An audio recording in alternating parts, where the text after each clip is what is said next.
প্রথমে দুটো গোল বেগুন নিয়েছি, নিয়ে দুদিকটা আগে কেটে নেব।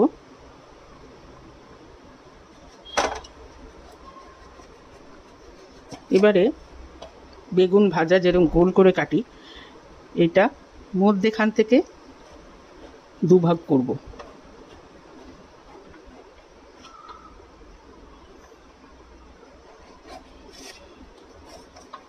করে নিলাম। এরপরে এই ভাগটাতে আস্তে করে চিরা লাগিয়ে, পুরোটা কাটবো না, একটা পকেটের মতো বানিয়ে নেব। এই রকম হবে, একটু মোটা থাকবে দুটো সাইড, আর এই রকম একটা পকেট হবে। এইটাও ওই একইভাবে করে নেব।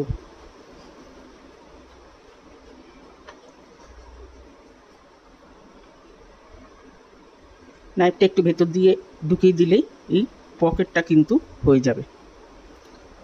এবারে বেগুনটার মধ্যে নুন মাখিয়ে বেশ খানিকক্ষণ রেখে দেবো, তাহলে কিন্তু বেগুন নরম হয়ে যাবে।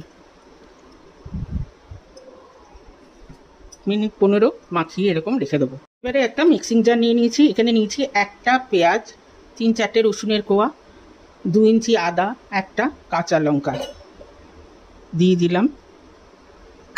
100 গ্রামের মতো বোনলেস চিকেন, এটা একটা পেস্ট বানিয়ে নেব।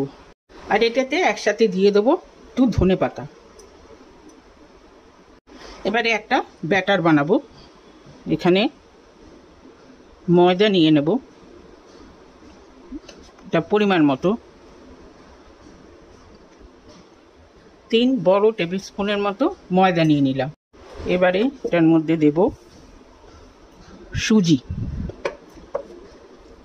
এটা পুরোটা চালের গুঁড়োতেও করা যেতে পারে, তবে সুজি থাকাতে এটা ক্রিস্পিনেসটা বাড়বে। প্রায় 2 হাতার মতো নিলাম। দেব এটাতে সল্ট দিয়ে ভালো করে মিশিয়ে নেব। এবারে এটাতে জল দিয়ে একটা ব্যাটার বানিয়ে নেব। বানিয়ে একটু পাতলা রাখবো, কারণ সুজিটা ফুলবে।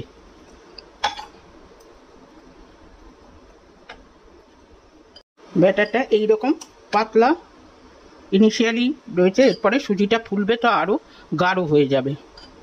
এইখানে চিকেনের পেস্টটা নিয়েছি, আর বেগুনটা কিন্তু সফট হয়ে গেছে, চিপে এটা জল বার করে নিয়েছি। এবার এই পকেটটার মধ্যে এই চিকেনটা ঢুকিয়ে দেব, যতটুকু ভেতরে ঢোকানো যায়। 2 দিক দিয়েই পকেটটার ভেতরে এতটা অবধি চলে এসছে।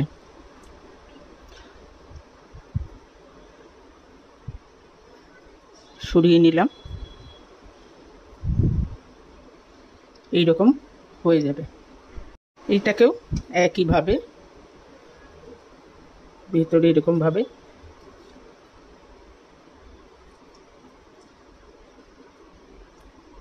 যতটুকু ভরা যাবে সেটা দেখে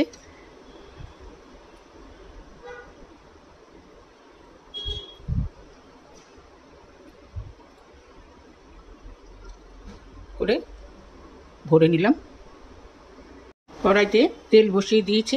এবারে এটা ব্যাটারের মধ্যে দিয়ে দিলাম, দিয়ে ওপর থেকেও পুরোটাই ডিপ করে দেবো।